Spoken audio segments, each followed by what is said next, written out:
telecommunication industry.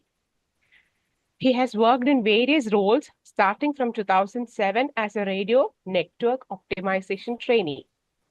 He has since become a recognized expert in radio network optimization, service delivery solutions, and solution architect. He holds a bachelor degree, MBA in International Business and Administration from GMU, Italy. And Frank pursued further education by enrolling in the Doctor of Business Administration program at UniAthena Global Education in 2023, demonstrating his commitment to continuous learning. He is currently serving as a solution architect and senior service delivery line manager at Ericsson.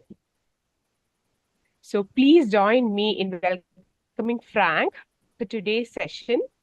We are very happy to hear from you, Frank. Welcome. Thank you very much, Dr. Atira. Hope that I'm audible.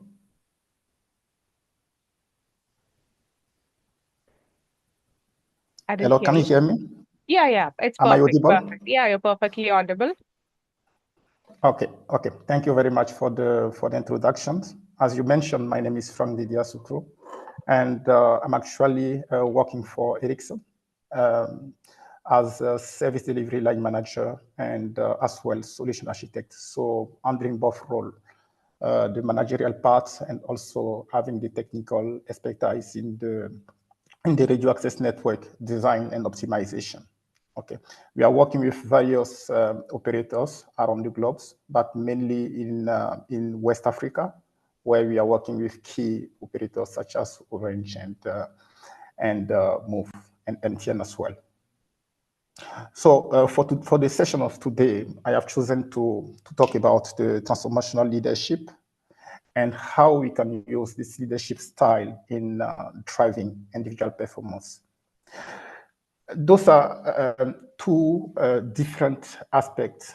We can see the leadership from one end, and we can see the individual performance, which is one of the key factors for the success of any company.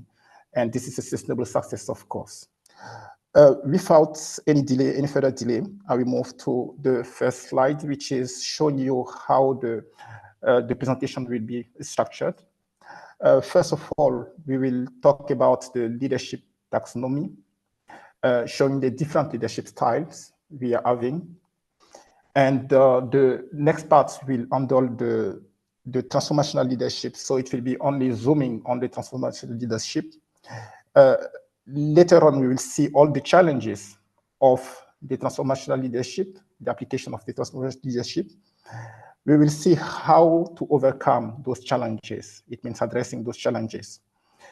And later on, we will see all the components, the basic components of individual performance management within a company, the challenge and the recommendations from experts. It means from academic and practitioners as well in handling individual performance. And we will see on the next part how the transformational leadership are able to drive individual performance. And finally, we will come up with the strategy in order to implement transformational leadership to adequately even ensure a high performance management system within the company. Here we know that the contemporary business is a bit challenging right now with a couple of issues or a couple of challenges which are encompassing the fast technology evolutions, intense competitions, and the ever-changing customer expectations. Basically, coming back to the telecommunication sectors, we will see that the rivalry is very tense. We are having a lot of competitions happening in these sectors, in the telecommunications industry domain, which is quite vital for the companies to battle for their survival. And this is mostly applicable for all the other businesses, because we cannot be apart from any new entrants as a competitor or any position strengthened by the existing competitors in order to get even more market share as well. With these business challenges, it's quite crucial to ensure that the company move towards gaining a kind of competitive advantages. Okay. Initially, the competitive advantage was even linked directly to all financial, strategic, and technological capacity of the companies, which appear to be not enough, and this has been emphasized by Ulrich and Lake in 1991. And we can see that Ulrich and Lake, they say that instead of even basing all the competitive advantage only on the financial and strategic or relying 100% on the technological capacity of the companies, we must ensure that we put much more effort on the organizational capability. And the organizational capability is one of the means to ensure this sustainable success by emphasizing competitive advantage. And this is all as a power to manage, and it motivates the employee. So this is the kind of things, while we were thinking that on the financial part, on the technological part, and on the strategic part, those three factors were able to drive alone the competitive advantage of a firm. This is not enough. We must also ensure that we are using our human resources efficiently in order to achieve this competitive advantage. So this is why it's quite important here to talk about the importance of leadership and the importance of individual performance management, because the leaders will be even driving a kind of a high level motivation or high intrinsic needs from the employees, and the individual performance management will ensure to align any individual contributions by the employee within the firm in order to adequately achieve or to combinedly achieve the success of the company by achieving the targeted performance by the organization. Well, we cannot start this, we will not start these sessions by putting a kind of definition on what the leadership means. So the leadership is simply defined as a way to bring individual and combine the efforts to achieve a kind of overall sustainable success of the company. And this is a kind of, we can see the leaders as a kind of influencer as well. And I'm recalling one key book I read a couple of weeks ago, which is from Robert Cialdini, which is one of the great influencers, who identifies 6 key principles of influencing or persuading people. And those 6 key principles are about reciprocity. So this is a kind of ensuring an exchange of goods or exchange of needs. It means that the exchange between one counterpart to another, okay? And you will see the commitment and the consistencies as well, which is one of the key influencing methods. You will see the social proof, and you will see the authorities, which is something which is quite valuable and which could help us even on sharing an adequate influence towards individuals. And you will see that we'll be having the liking, which is how closely related are you with the one you are interacting with. And the last principle will be the scarcity, which is quite giving something which is quite valued, something which is quite rare to the persons we are exchanging with. Okay, so after talking about those 6 factors, you will clearly see that influencing is quite linked to the principle of the leaders, because they are trying to bring individuals to do what they want, not only what the individuals want, in order to contribute to the success of the company. There are different theories of leadership, and one of the key theories is the Fiedler contingency theory, which is saying that the leaders could be categorized as either task-oriented or persons-oriented. So task-oriented are more structured leaders. They are even focusing on the task, delivering the task. And the person-oriented, they are building relationship with the persons, with the followers. As well, from these contingency theories, we can say that the leadership styles could be even adjusted based on the situational context. So based on the context, we need to then navigate on the leadership styles which suit to the situations we are even managing right now. When talking about leadership, we must see the leadership as something which can be categorized as a threat, which are for example, emotional intelligence, the decisiveness, the reliance, and the empathy or the charisma of the persons, of the leaders, of course. We will see the situational context is the context in which the leadership is applied, and we see the behavioral aspects, what are the actions or the behaviors which are even coming out from the leaders. Miracle in 2017 highlighted that the key quality of an effective leader encompass honesty, integrity, competence, credibility, inspirations and motivations, visions, effective communications, justice, and humor. Humor, just to be able to laugh with the follower, be able to exchange feelings with them. Okay. At the bottom, I just put something which is a great quote from Rosalind Carter, who mentioned that a leader can take people to go where they want to go. But a great leader, in fact, is taking people where they don't necessarily want to go, but how to be. So this is quite important, an important quote here, which emphasizes on two needs: what the follower needs and what the follower wants. We need to even go above what they want. And you see, in fact, the pyramid of Maslow, which is on the top, you will see the self-actualizations, which is the highest level an individual can achieve. And this is what the leaders might even need to achieve when dealing with the followers.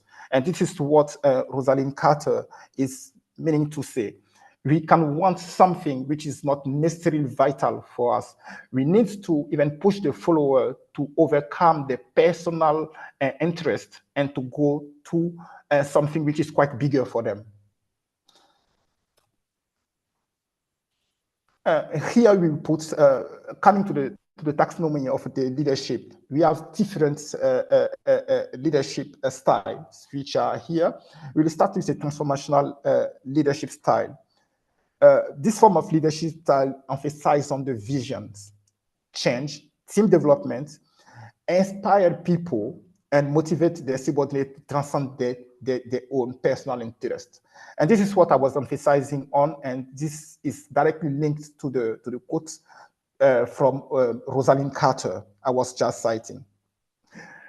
The transactional leadership, it emphasizes on the short-term objective and revolve around rewarding and penalty systems to control the team performance. So we are within the team, we are willing the teams to do something, we are putting some targets, we are putting some goals, and we are measuring the achievement of the teams versus the goal which has been set, okay? We are having different type of transactional leadership. We will explore later on, okay? On the next one is the servant leadership. The servant leadership is when the leaders put the followers' needs first, and it fosters empathy. It's fostering empathy and teamwork, which is the quite important factor for a servant leadership. An autocratic leadership, this time is just make on the any directional order. So we are not seeking for any feedback from the followers. We are just giving an order and we are expecting this order to be executed 100%. On the democratic leadership style, this is a kind of putting peoples around and seeking for their involvement in the decision making. And this is a kind of interesting leadership approach, which is even seeking for individual perceptions or individual points in order to decide what will be the next step. The next one is the laissez-faire leadership, which is can be seen as a non-leadership style, which is leaving the follower do whatever they want. Okay, we are leaving the teams even working as they want, making their own decisions, and not even interacting with the work or trying to influence the perceptions or their behavior. Then we are having the situational leadership, and this formal leadership, as I was mentioning, with the contingency theory of Fiedler, we are having three taxonomy we can have here when it comes to the leadership: the situational context, the threat, and the behavioral context. So here is the situational context is helping the leaders to transitions, to adapt the leadership style according to the situations and the needs of the follower. And this is why this situational leadership is a kind of a great leadership style. And this is entirely based on the situational context as per Fiedler. The charismatic leadership approach is something which is quite closely related to the initial one I was talking about, which is the transformational leadership. This style is depending upon the leadership charisma and the persuasive ability of the leadership to inspire the follower in delivering at the best. Okay, the bureaucratic leadership style is mostly linked to the creation of the environment, which tend to promote strict adherence. So strict policy and strict rule to focus, and the work is quite structured. We are not supposed to deviate from the structure which is being put in place. A visionary leadership style, this revolves around setting a clear goal for the futures and inspiring the follower to work towards a shared goal. On the coaching leadership style, this form of leadership styles provide guidance and encouragement as well from the personal and the professional development of the follower. Okay, the pace settings is a kind of leadership styles which is excel on setting high goal standards to the follower and expecting the follower to achieve those high goal standards. Okay. Moving to the next one, after describing briefly the various leadership styles we are having, we will make a zoom on the transformational leadership style. And this transformational leadership style has been even developed by Byrne in 1978 and has been further enhanced by Bass in 1985, if I'm not mistaken. Here is the quite simple definition. This is a leadership approach that inspires and motivates followers to achieve extraordinary outcome. And in the process as well, we must ensure that we are developing the follower own leadership capability. Bass initially has developed the theory of leadership styles on Byrne conceptions of transformational leadership style. Byrne initially in 1978, he was dealing with the political leadership, and he emphasized on the two different, he put against two different leadership styles, transformational leadership style and transactional leadership style. And what Byrne was saying, he says that the two leadership styles are different based on what they are offering to their follower. So on one hand, we will see that transformational leadership style offer visions, purpose to their follower, while the transactional leadership styles offer something in exchange, which nothing to have with the purpose of the vision. It gives something to the follower that they want in exchange to what the leader wants. So from these definitions, Bass came up with the four I's on the transformational leadership. And we are also having the three factors, the three principles of the transactional leadership as well, which will be even given later on going forward. So talking about the 4 dimensions of transformational leadership, you'll see that those 4 I are first, idealized influence, which is directly linked to the charisma. So you will see that it's a kind of, the leader need to act as a role model, okay? And need to foster a kind of identification from the follower. So the follower should be seeing an identity into the leader behavior, into the leader actions, into the leaders, so that the leaders will appear to be a kind of, or to guide their own choice. Okay. When it comes to the second one, which is the inspirational motivations, the leader must provide a kind of meaning and challenging the follower job. It needs to encourage them and spread a kind of positivism, and seek for ideas how we can do it best, how best we can do these actions, or what do you think that we must approach it. So it's a kind of consultation, it's a kind of participation.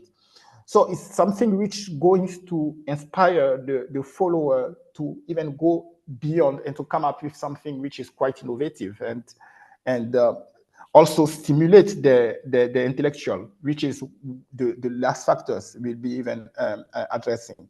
The third one is individualized considerations. Individual considerations is something which is, the leaders must not even take care only of the team dynamic, the groups only. It must take care of any individual within the group. And this is quite important. So it's a kind of individualized support or individualized considerations. And this must be even dissociated with the micromanagement, which is even consistently checking up on what the followers is doing. And this is something which is separated. Okay. The next one, as I was mentioning, is the intellectual stimulations, which is going to foster creativity and encourage innovative thinking for the followers, to help the followers even coming with innovative approach, which can help us even getting out from difficult situations.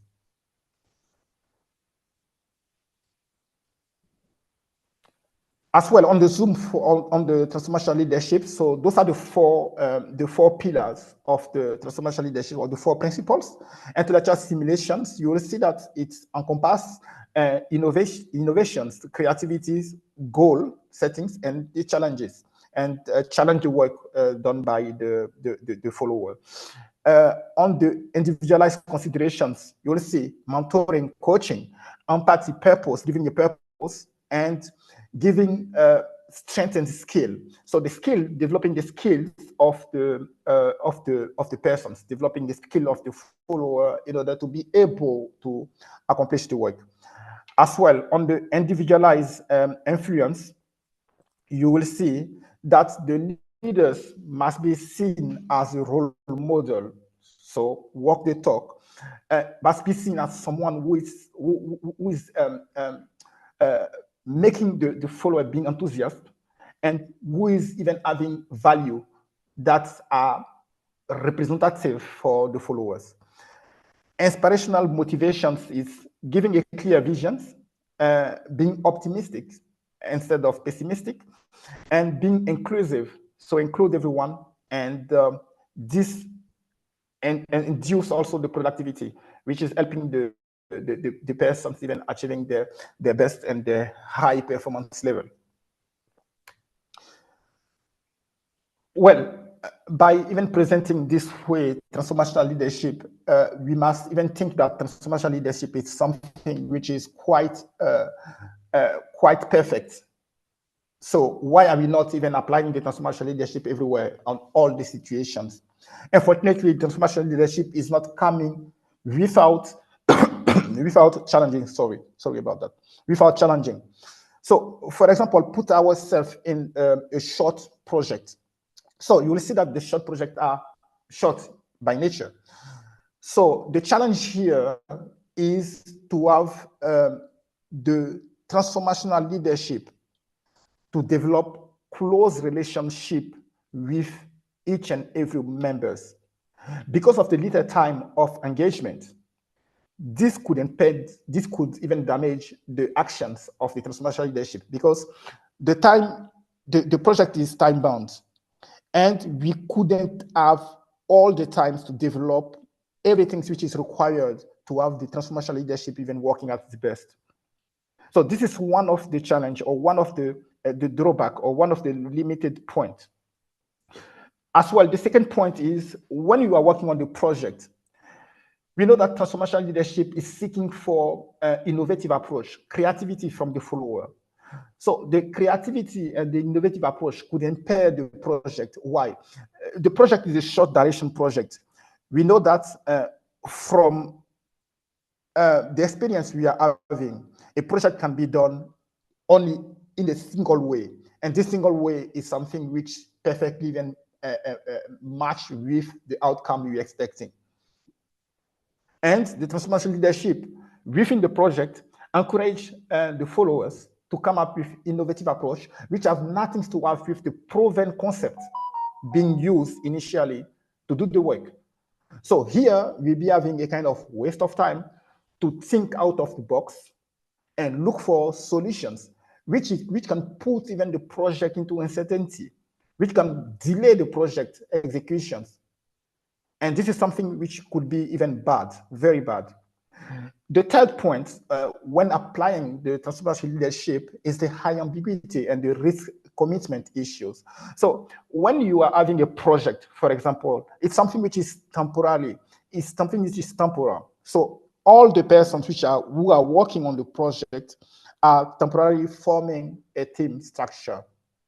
So in this team structure, the transformational leadership won't have the authority to decide what to do at any point of time, because the persons gathering and building these temporary teams are having the line manager on the other side.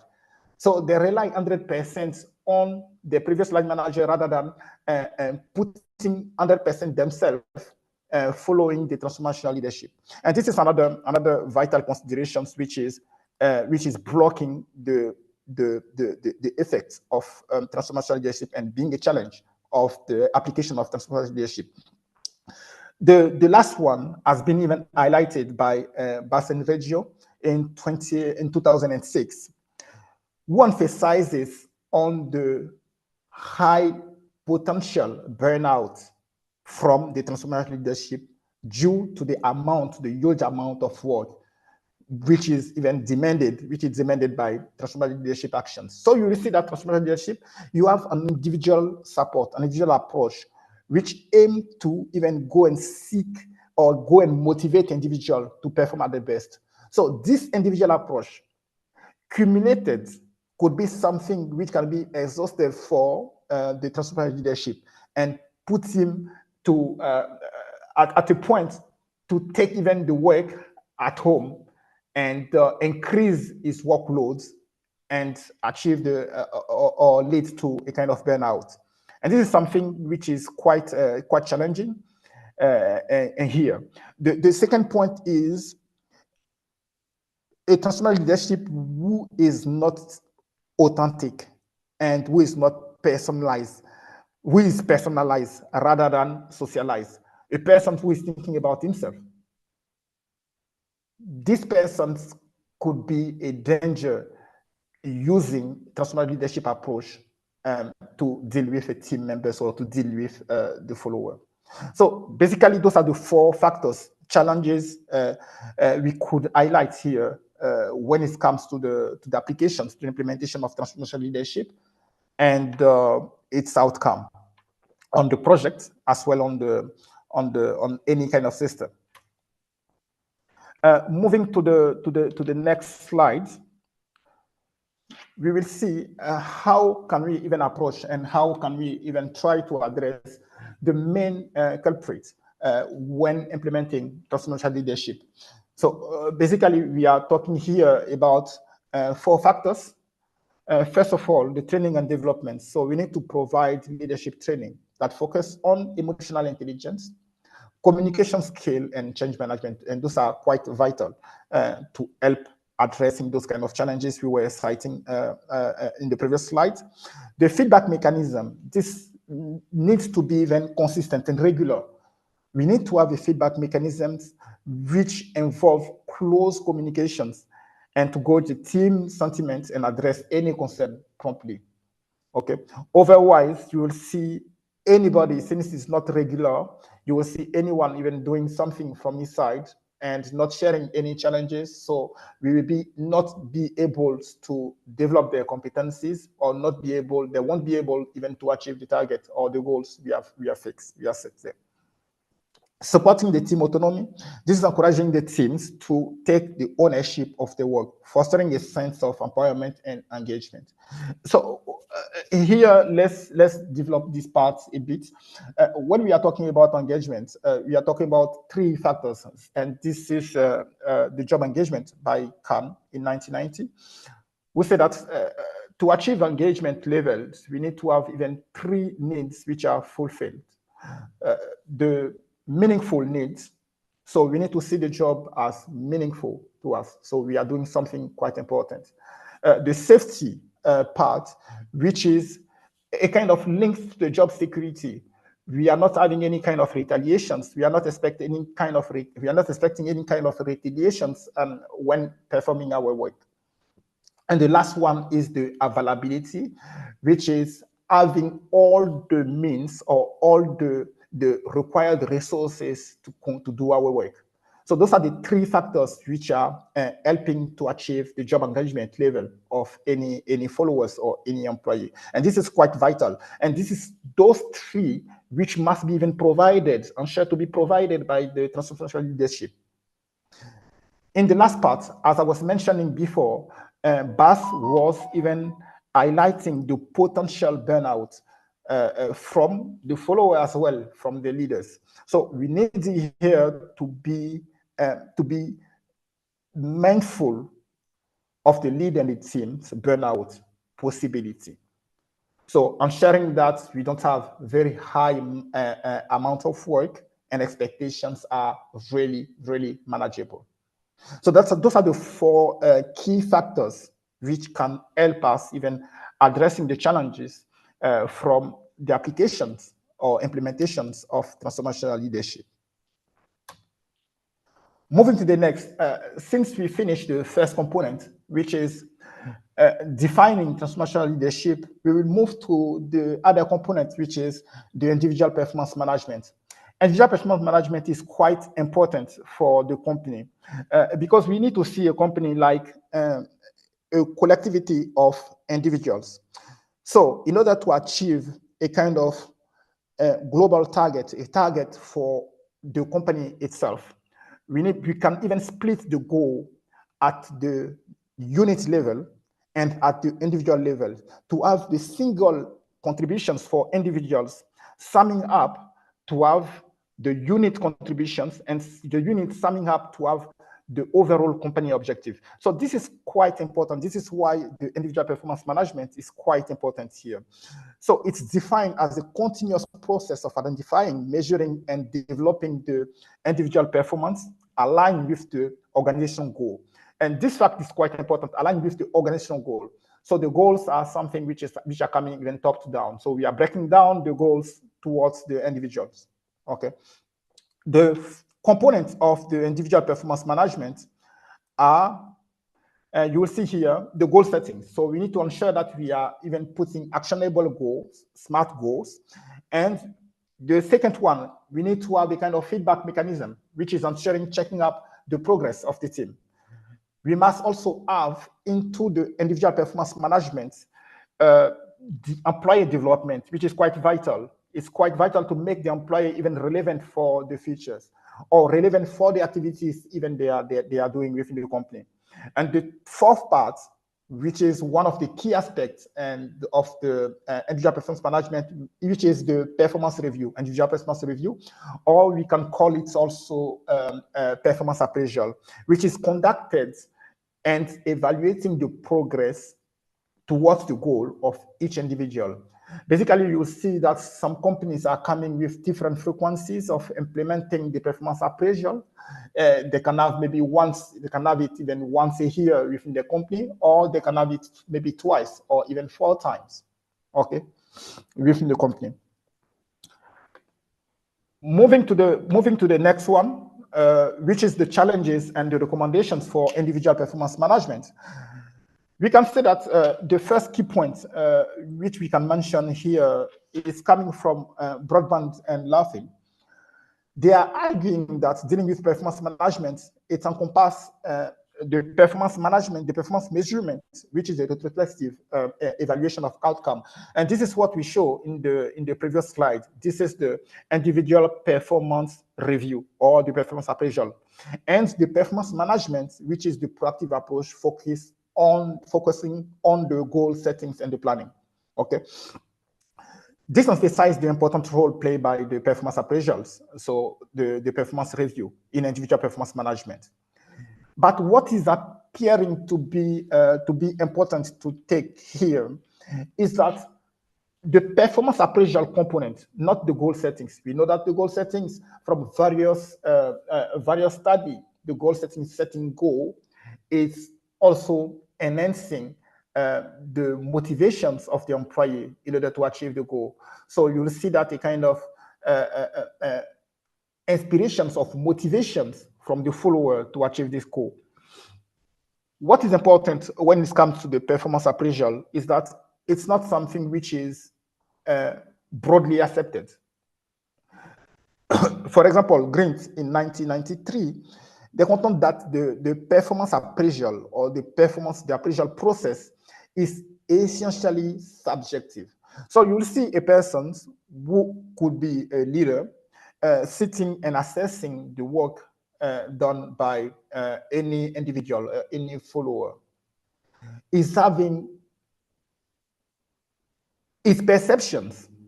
It can come up with this assessment, with biases. This is why Grint is saying that this process is essentially subjective. So it's something which is even far from being objective, okay? So it's something which shouldn't be even implemented. But we know that some other authors, they are in favor of dealing with the performance appraisal because it's something which could be used as a means to encourage people to do at the best or to find a skill gap, for the employee and trying to develop the gap, to develop the gap through trainings, through adequate trainings, and so on and so forth. And also giving an opportunity to have a kind of one-to-one discussions, open discussions with the line manager or with the leader. When it comes to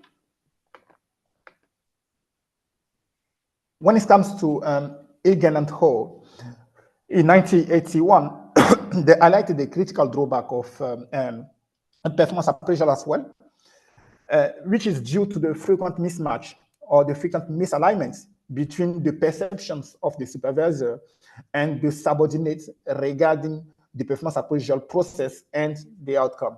So you will see two persons, the leaders who are supposed to rate an individual or a follower. So what is happening? The manager sometimes, or the leader sometimes, tend to overestimate the information he has on the work done by the subordinates, which is a kind of giving him the possibility of criticizing in his way.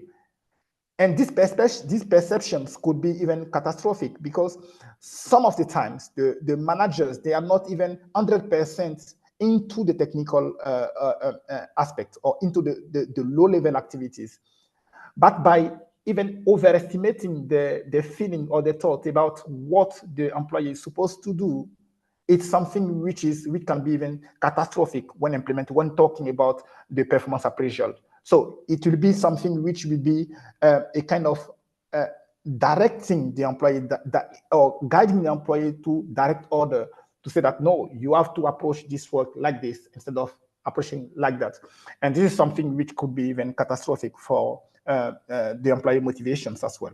Dennis and Murphy in 2017, they emphasized on the requirement of thorough training for the assessor. So it means the leaders who are even involved in the performance appraisal system to guarantee a kind of accuracy. But you recall that Grant was saying that this performance appraisal is a kind of subjective, and couldn't be something with an objectivity inside.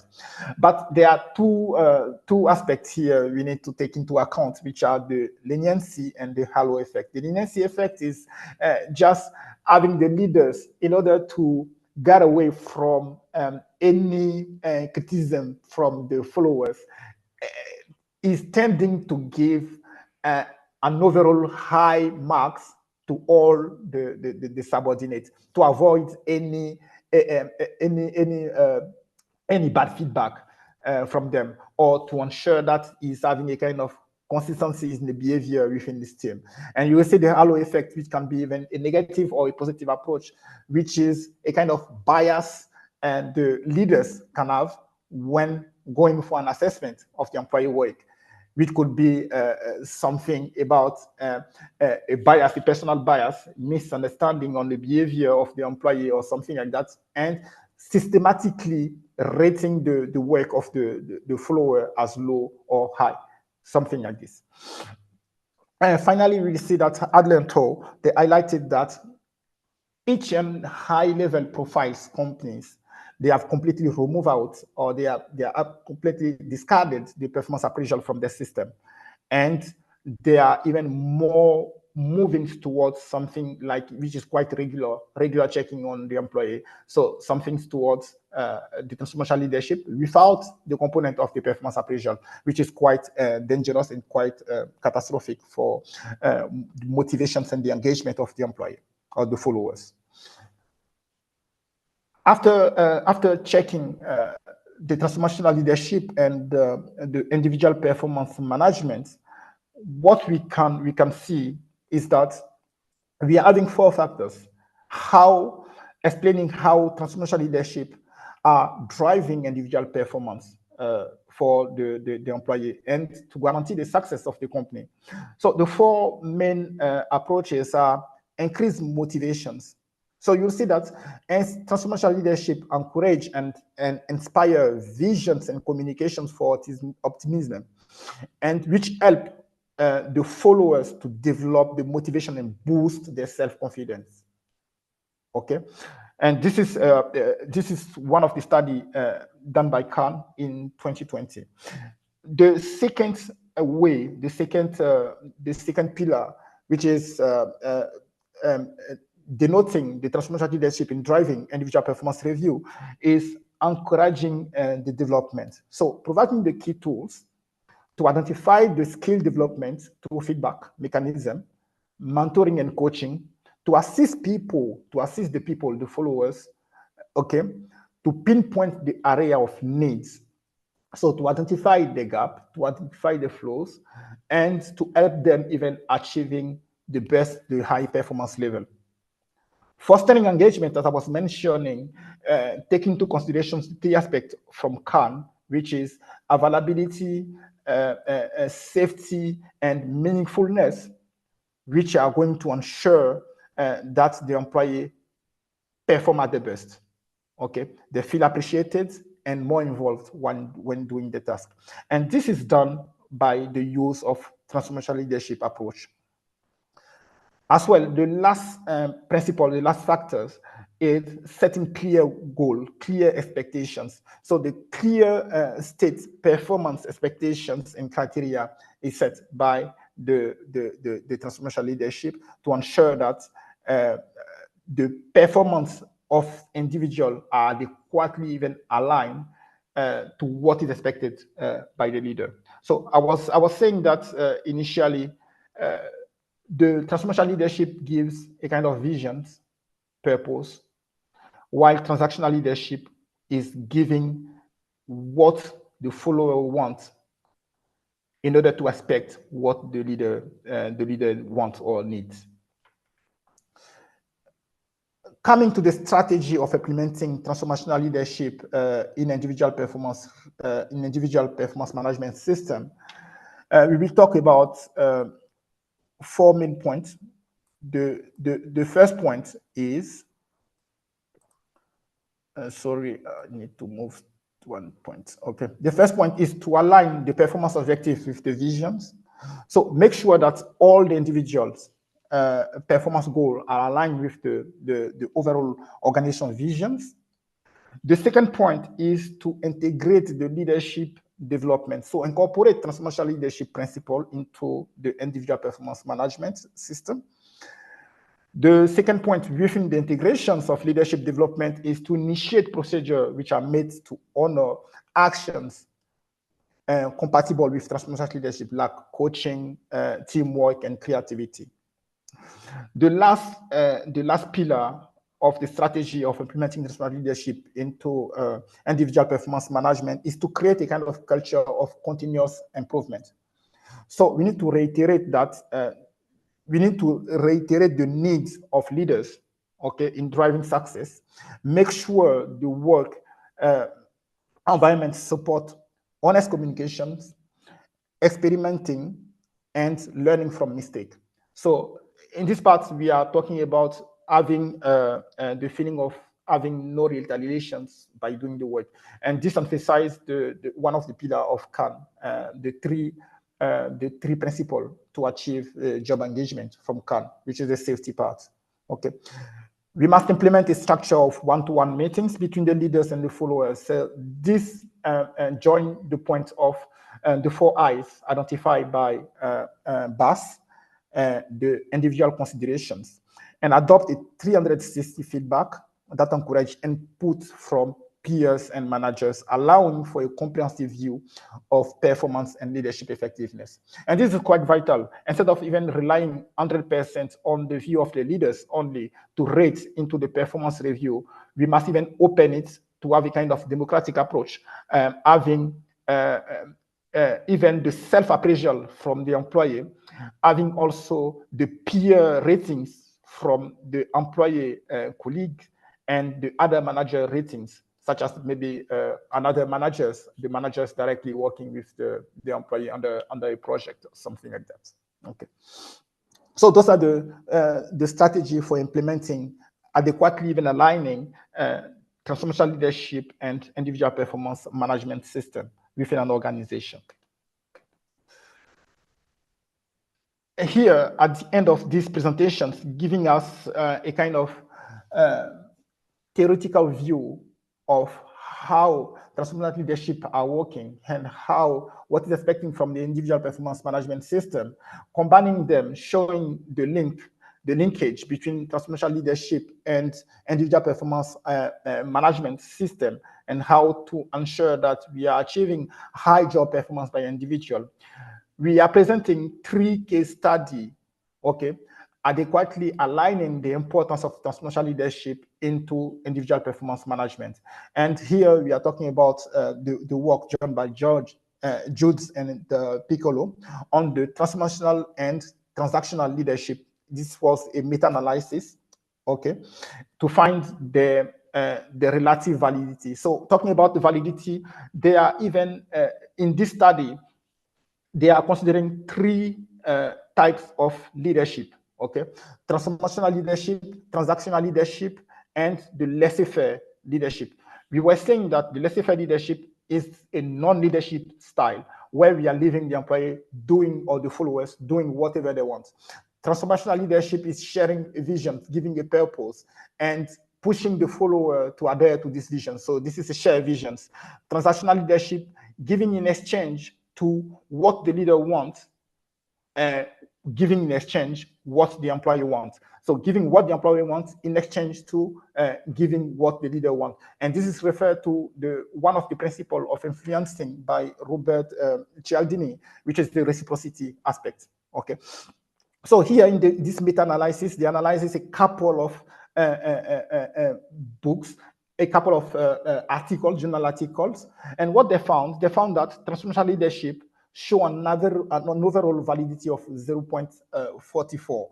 0.44 means the correlations between transformational leadership and the leader outcome, which are positive job satisfactions, or how the leader is perceived, or the positive impact on the individual performance.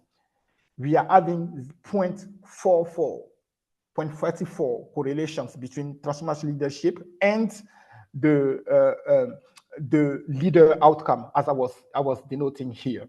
And this has been done across various sectors or various organizations, which are including military, education, business, public sectors. It means that here this meta-analysis was even not focusing only on one organizations, but was even encompassing many organizations, which are increasing the credibility of the study and the validity of the results here. So transformational leadership show a validity of 0.44.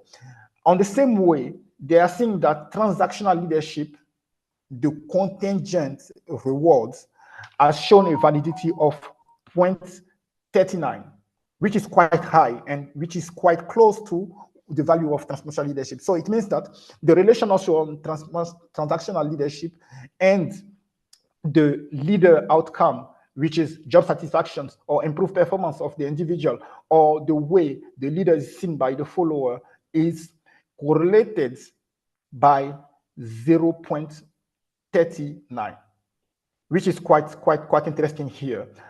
Unless what is quite not surprising is that to see that the laissez-faire leadership style, it's having a negative correlations with the expected outcome by minus 0.37. So it means that the effect of leadership style is negatively influencing the performance of the employee, or how the leader is viewed by the followers.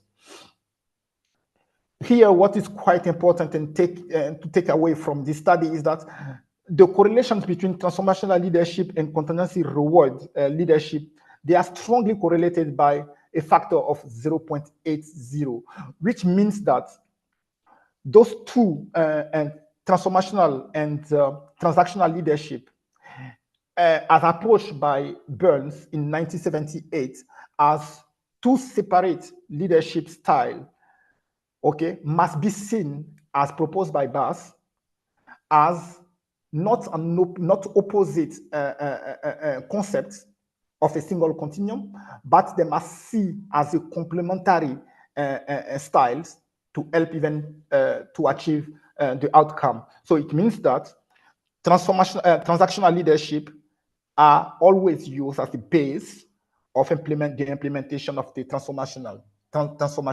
So transactional and transformational. Here we are talking about the contingent reward leadership, because on the transactional leadership, we are having three main components, which are the contingency rewards leadership.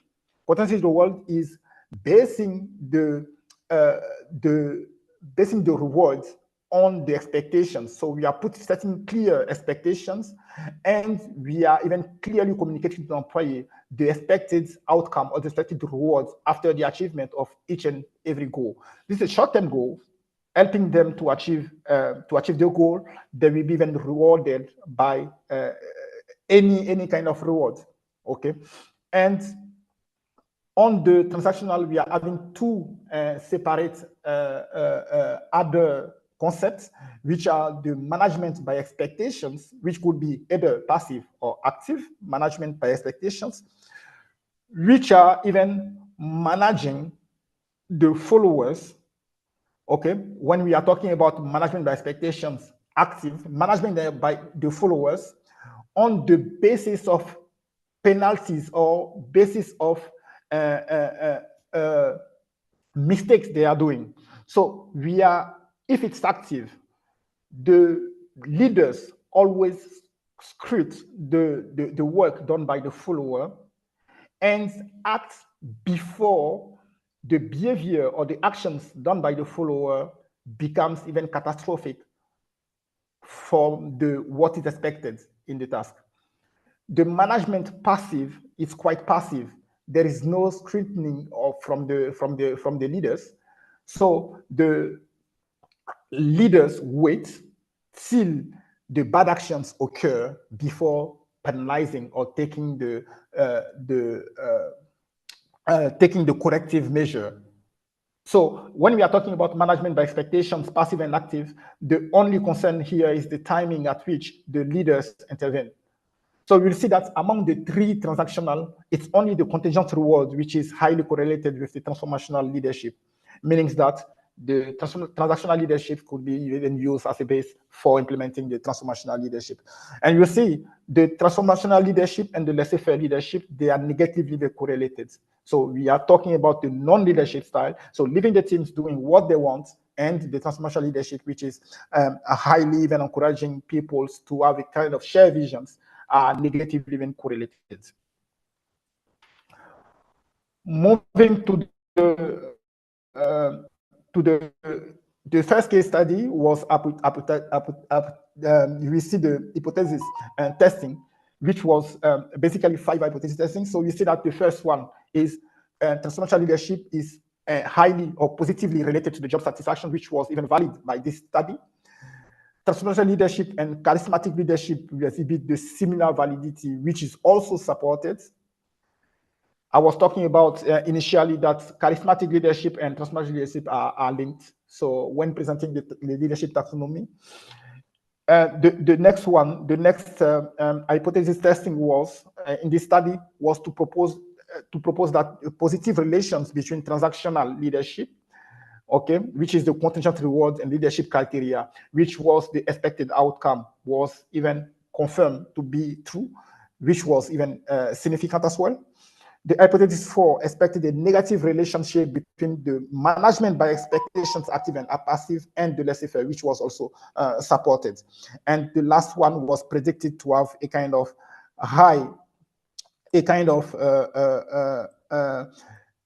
predictions between transformational leadership and the leadership criteria controlling by the transactional leadership and the laissez-faire. And this was supported through transformational leadership, okay, failed to predict the leadership, the leader job performance effectiveness, okay.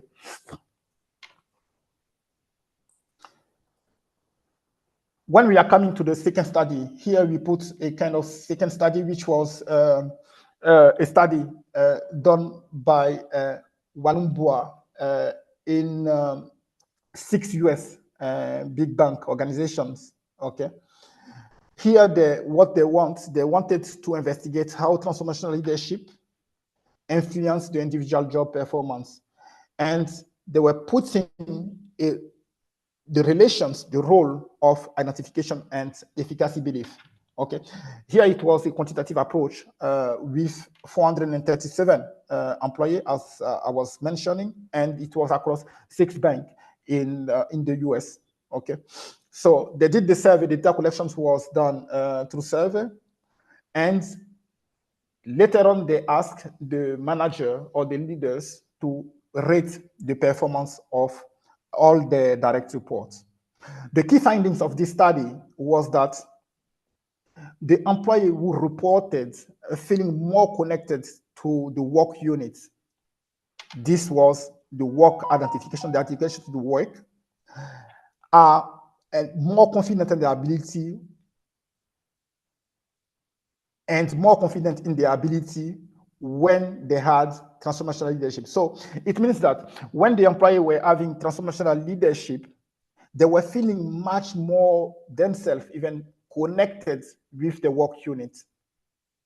And they were much more even confident in their ability to perform the work. The second outcome, it was related to the performance relationship.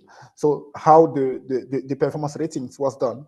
So a greater identifications with the team and a high self-efficacy resulted in better job performance. And the last findings from this case study was the role of mean efficacy. This is the employee belief in having the effective tools strengthen the positive relationship between team identification and the job performance. So you'll see here in the next slide, it's the basic definition of those factors. So first of all, the identification with the work unit. This is the measure how strongly the employee feel connected with the team. And the self-efficacy. This reflects an employee confidence in the ability to perform their work. And the mean efficacy, this concerns an employee belief in the effectiveness of the tool and the resource they must do the job.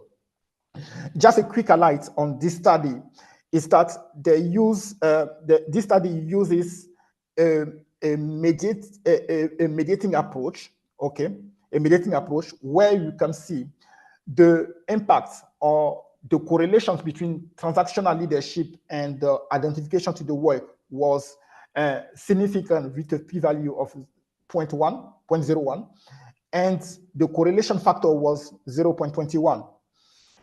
Identifications to the individual performance was 0.41 with a p-value less than 0.01 as well. And you see in the middle, we are having what we call the mean efficacy which concerns the effectiveness of a tool. And you will see transformational leadership, individual performance, and you see on the both sides, the mediating variables are the work identification and the self-efficacy.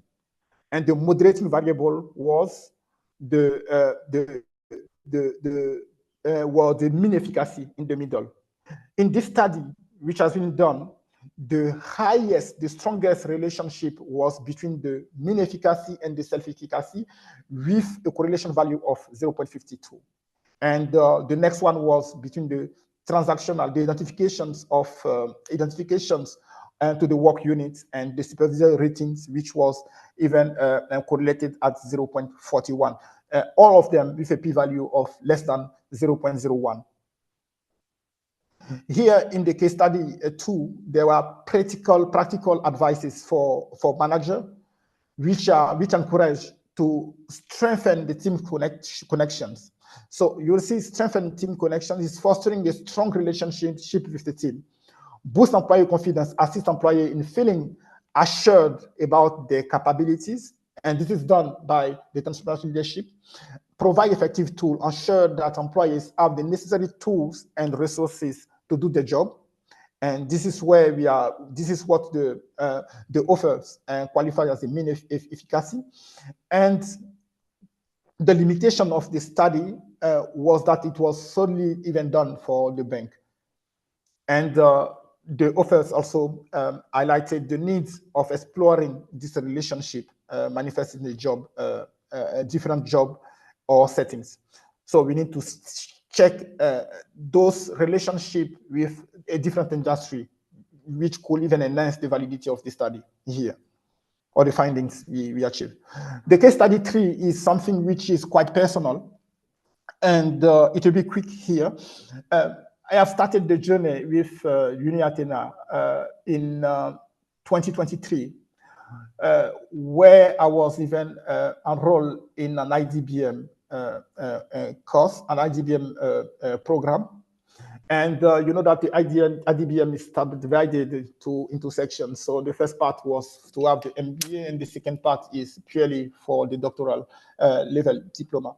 So here, what doctorate level degrees. So here, I was manager before, so I was a leader, and I was driving a team of a couple of employees.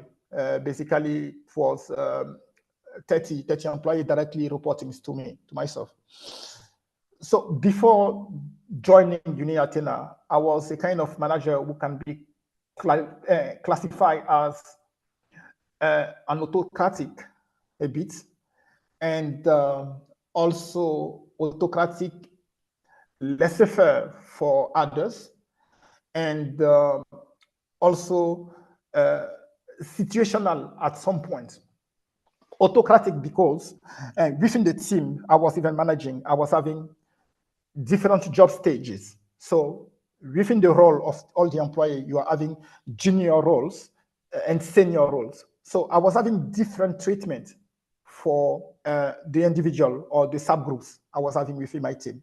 So the junior, I was even actively even managing the work. So it was a kind of micromanagement approach. For the senior, I was having a kind of laissez-faire approach, or not directly laissez-faire, but a management by expectations. I was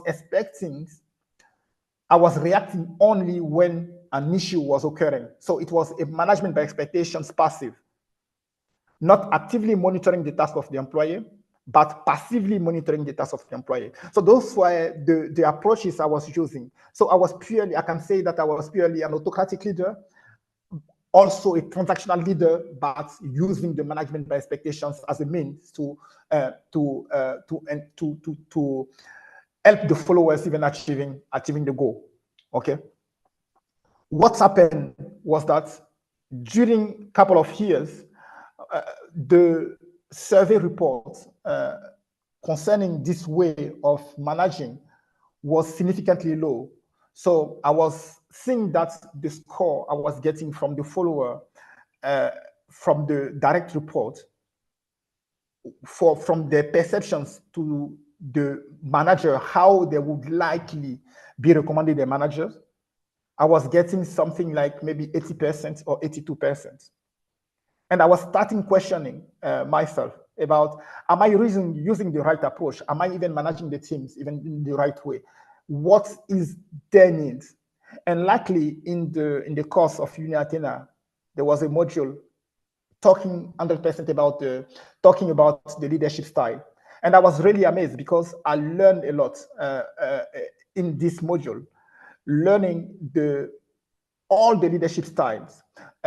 In doing the work, the dissertations for this module, I opened my mind and explored new concepts. Then after, I decided to have a new approach, which was even 100% based on coupling transactional and transformational leadership. Transactional, but getting away from the management by expectations, which is poorly even linked to the job satisfactions, or poorly linked to the high performance expectations from the follower. So I was actively even moving myself towards the contingent rewards, and using transformational leadership on top of this method. And what has been significant here is, you can see that from 2023 to 2024, as a manager, I would recommend my manager to others. We got a 4-point up score after even combining transactional and transformational leadership. On the ethic and compliance, I got also 2 points up. On the culture, there was no change, but on the purpose, feeling that their work is meaningful for them, I was having a 4-point up, which is quite very high, as you can see here. Of course, this report is not something where we are having 100% favorability from all the persons. We are having we are having challenges which need to be done, but these combinations of transformational and transactional has proven, and that I could even get out from the red zone having consistently poor ratings from my followers or from my direct reports. So that's it from the presentations. The takeaway is threefold. So you will see that here what we need to an explicit goal alignment and support. Transformational leadership is meant to inspire and encourage employees.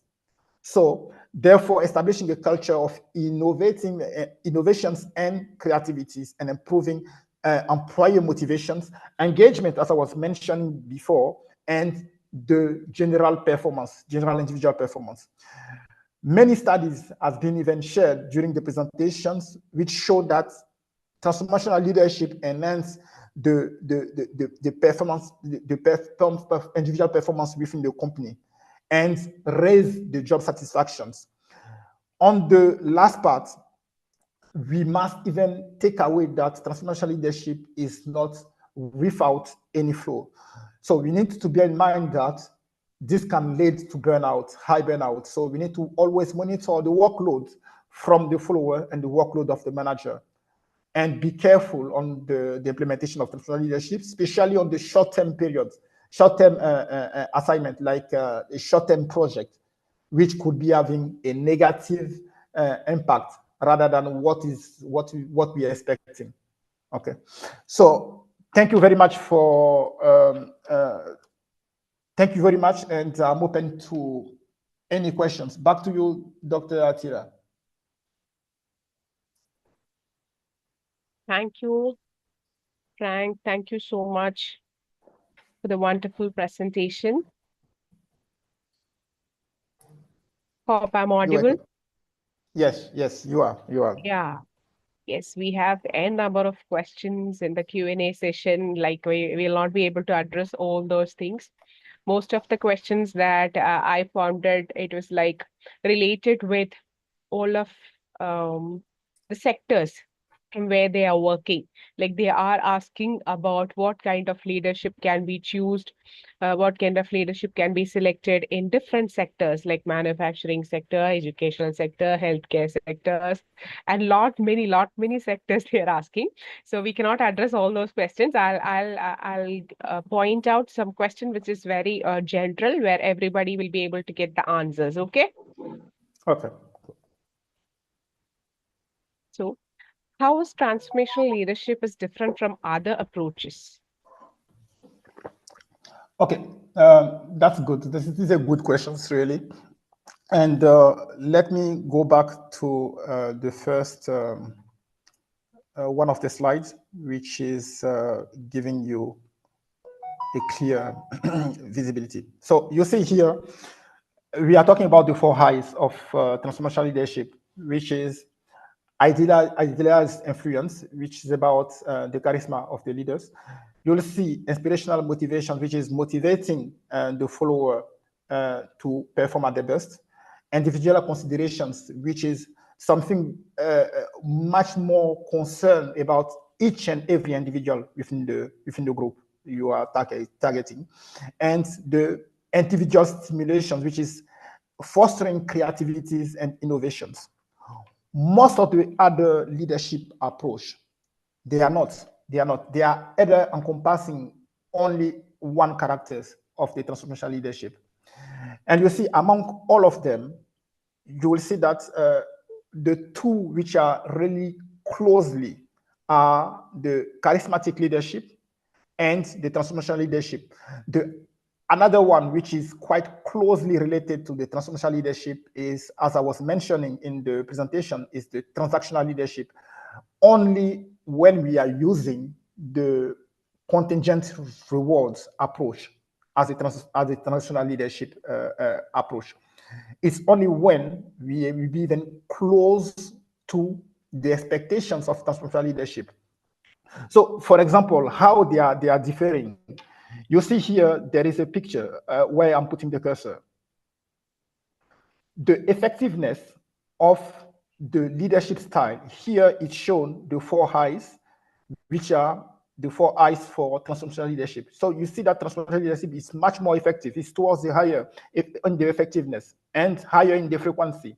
So the time to interact with the followers is high. The effectiveness of the leadership style is highly effective.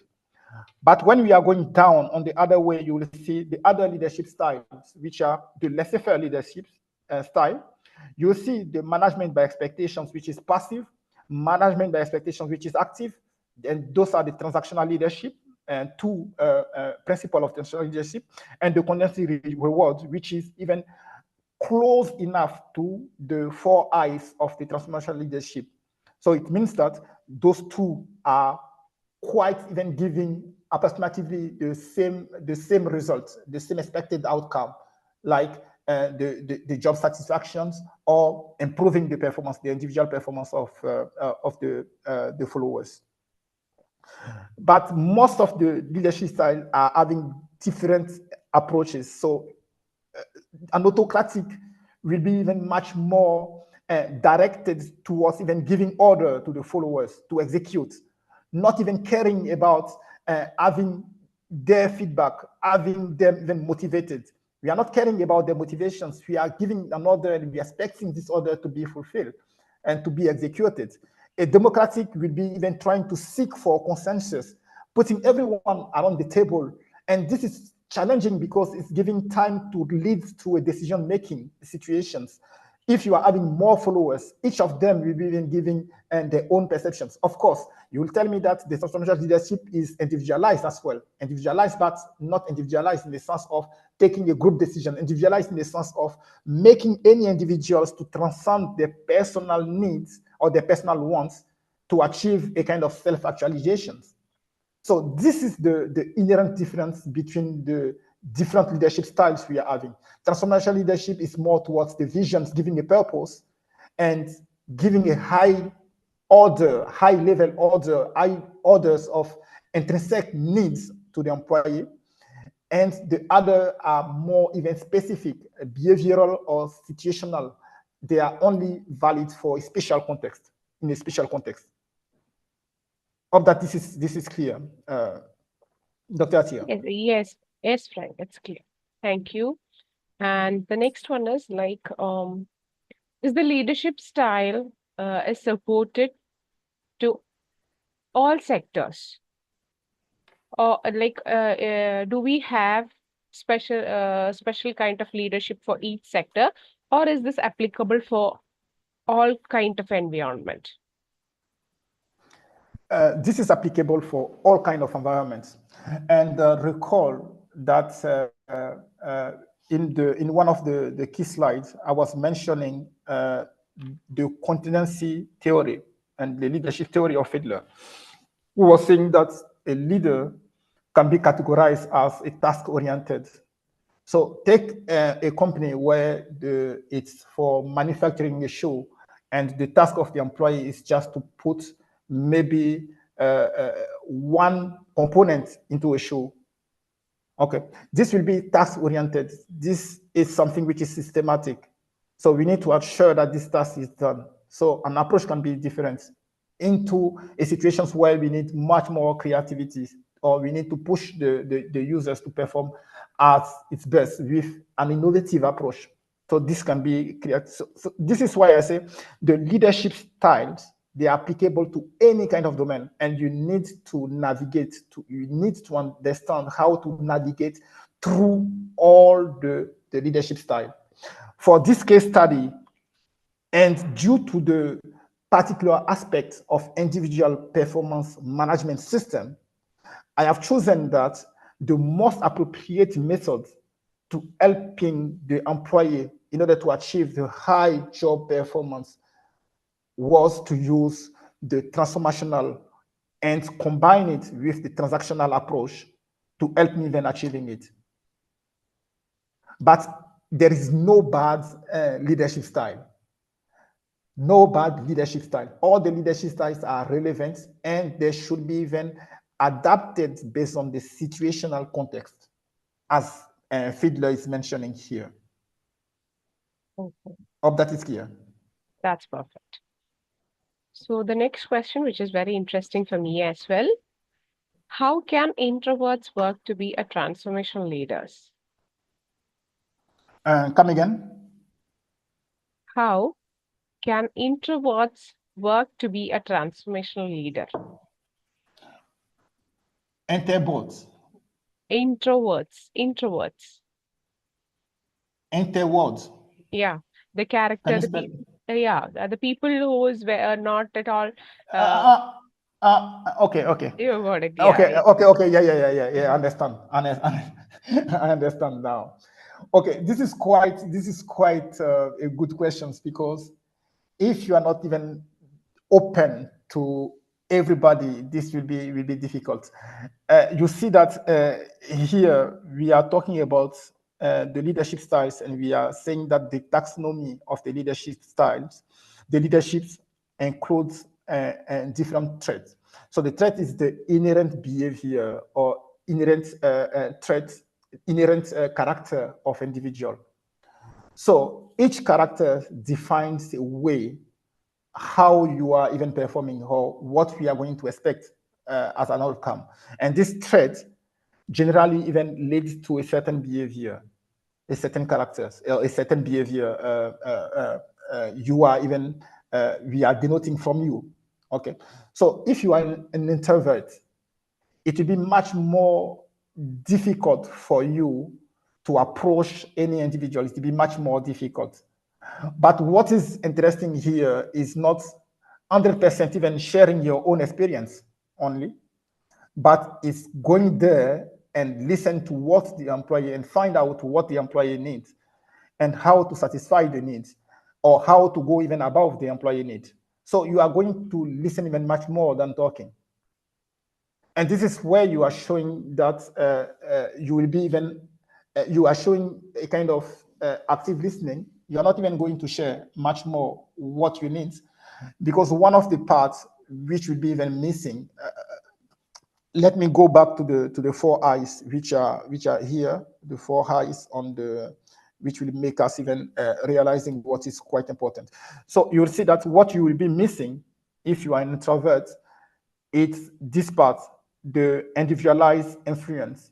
So being a role model, sometimes it encompasses the communications. If you are an introvert, you will be even communicating badly. So you need to sort out this aspect. You need to even being a kind of role models in terms of communications, in terms of behavior, in terms of inspiring even people. You know that those 4 eyes, they are not something which are having a kind of discriminant validity. So they are not dissociated. They are even convergent. The convergent validity of all the criteria which are here is very high. They are highly correlated. So it means that when we are talking about transformational leadership, we need to see it as one, as a whole, combined characters. So when you are having a kind of high level demonstrating those kind of influence, then we can say that you are a transformational leadership. But it's not 100% linked to the fact that we need to have all of them together in order to be qualified as transformational leadership. You can have maybe 3 of them or 2 of them, but it will be still a transformational leadership approach. Okay. But in this case, the introvert aspect will limit your interactions by giving much more valuable information to others. But in this case, you can rather listen to them and find out their needs and find out how to overcome their personal needs and bring them to the self-actualization needs, which is the top of the pyramid of Maslow. Okay, thank you. And next question is like, how do you handle criticism and feedback from your team members? Yeah. That is good. How can you handle feedback and criticism from your team members? It depends. It depends. Honestly speaking, it depends. When you are saying how are you handling feedback, the feedback cannot be seen as positive and negative, can be seen as positive and negative feedback. Positive feedback generally is not even hurting anyone, even the leaders. The leaders will be even very satisfied on the positive feedback coming from the employee.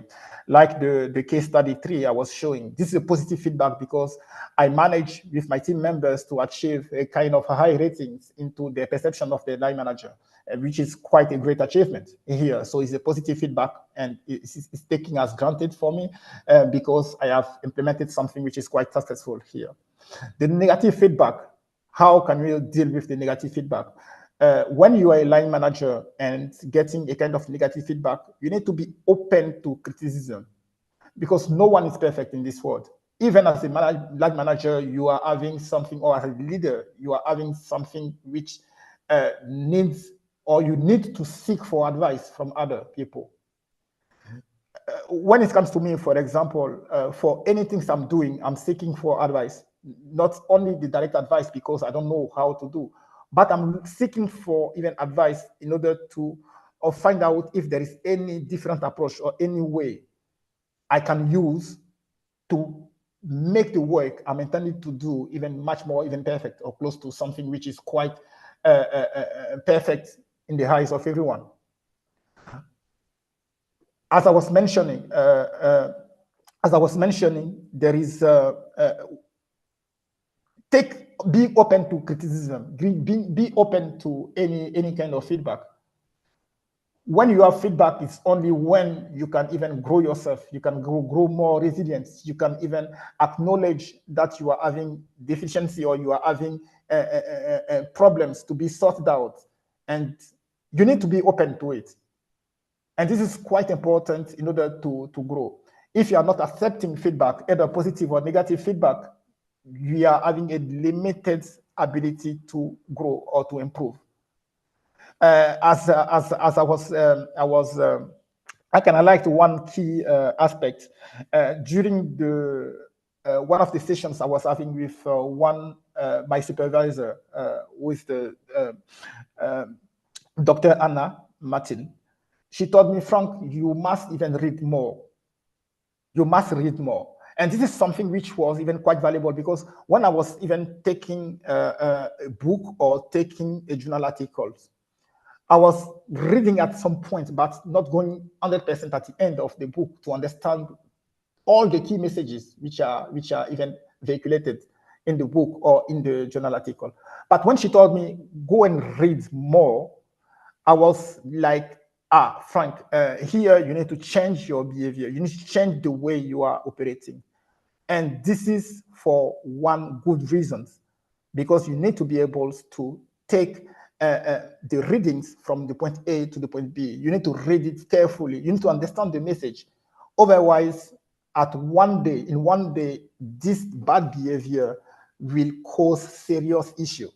So this is why anything I'm taking, I'm making the effort to read from A to B, or from the beginning to the end of the document. Even sometimes reading the references in the journal articles to ensure that I can make a link and go and to read the next book or to read the next journal article. So we must ensure that we are taking feedback as positive expressions coming from others, rather than something to block our interactions with any individuals. Otherwise, we will live alone.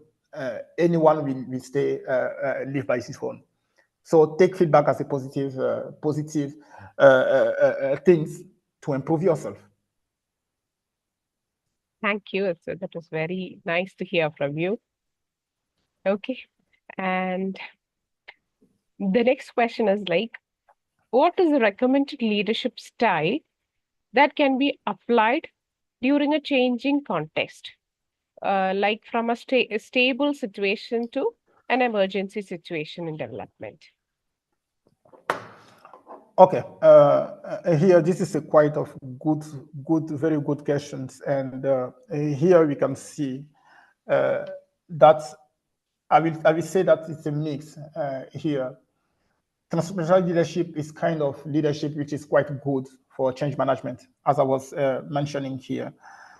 Also, during the change management, what is quite vital is that you will be having resistance from followers who can be even resisting to change. And this is where the ability of the leadership to convey a positive message is something which is quite valuable. So transformational leadership, I would say, is a kind of leadership which is really valid when it comes to something which was even stable situations to something which is quite catastrophic and needed change. So transformational leadership. As well, during the transformational leadership or during the change or after the change, we must even celebrate the high performance. So we need to combine to associate the transformational leadership effect with the transactional leadership as well, which will help us even rewarding the one which are even the one which embrace the change even earlier. Okay, the top performers during the change management process. So I will say that my feelings will go directly towards the combination of transformational and transactional, which are even combining much of the skill sets or much of the behaviors of all the other leadership styles as well. But in this case, what you'll be having a kind of full engagement of the employee instead of you having something where you are going to an autocratic leadership styles for the change, imposing everything, which is going to hamper the morale of the team. So much more transformational and transactional leadership on this kind of situation. Thank you, Frank. And one last question, like from your opinion, okay, what is the best leadership style for the present situation? Like, I don't know whether you have one. Like, what is the best leadership style that can be, which will be more suitable for the present situations? This is a good question, and I think that is it's going directly to the first questions which has been asked as well. There is no good leadership style. All leadership styles are relevant and they are valid, and this is why they are still till this time they are still even being taught in the university or at school. They are being taught. So the point is to adequately use the appropriate leadership style based on the context. So, for example, as I was mentioning here, when dealing with individual performance review, I'm finding that the transformational and transactional leadership styles are the best leadership styles to when approaching individual performance management because of the creations of high engagement with the team. High engagement, high motivations, inspiring people is going to have high commitment from the follower and achieving a high level of job satisfactions and high level of productivities from them. If I'm coming to an urgent situations where something needs to be done or decisions must be taken urgently, the approach will not be a democratic approach to make everyone sitting around the table and seeking for advice. It will be even taking the decisions myself and an autocratic leadership, imposing it if I'm having the proof that this will ensure that we are getting away from this bad situation. So as Fiedler was mentioning, there is no bad leadership approach. The leadership can be differentiated in terms of the leaders can be differentiated in terms of threat, so the inherent abilities, in terms of behavior, how they're interacting with the followers and what actions they are posing. And the third one is the contextual factors. The contextual factors means the situational factors. In what situation are you and what kind of leadership must I use, which is best suiting for this situation. So for me, there is no best situations, best leadership style. I must even navigate through the appropriate leadership style based on the condition. Thank you. That was a very well answered. I was expecting the same answer from you. Yeah. Thank you so much, Frank. So that's Welcome. all. There are a lot of questions. So I have chosen some of the questions from the list. So thank you for answering all the questions. So on behalf of everyone here, I would like to sincerely thank Mr. Frank for sharing his knowledge and insight with us today. Your wealth of experience and passion for leadership have truly inspired us. So we greatly appreciate the time and effort you have taken to present and engage with us. So once again, thank you and wishing you continued success in all your endeavors. Thank you so much, Frank. Thank you very much, Dr. Atira. It was a pleasure. Thank you and have a nice day. Yeah.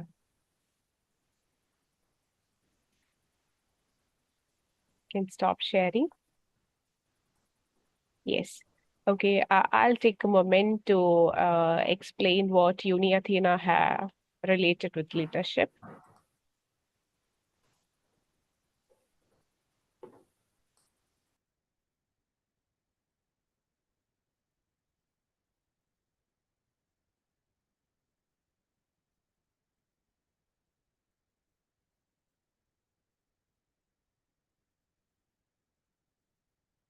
So UniAthena, which is a completely 100% online platform, which is very flexible, affordable, and accessible to everyone. If you are looking for a career in leadership, we have Masters in Organizational Leadership, certification with Masters in Organizational Leadership, and PGD in Organizational Leadership Practice, Certified Human Resource Management Professional, which will be awarded by Ministry of Education, Italy. It is 100% online. And the next one, postgraduate certificates in Human Resource and Leadership, which will be 21 to 60 days of duration, which is truly 100% online. So just to talk about UniAthena. UniAthena is an edutech organization offering online free learning, upskilling courses, and affordable academic degree programs in a flexible manner. Founded in 2019, UniAthena is owned by Westford Ventures, generally known as Westford Education Group, operating since 2008 in higher education sector. All these are our partners and accreditations. Why UniAthena has flexible payments. It is 100% online, self-paced, accredited to university partners. You have personal tutors and academic associates, and it is a modular course delivery. These are the words from our learners.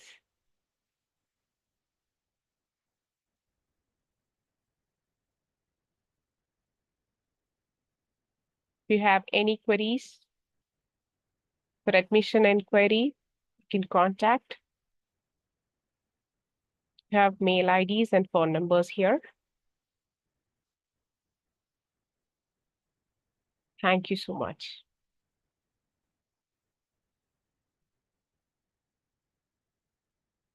Thank you all for joining. Bye-bye. Thank you.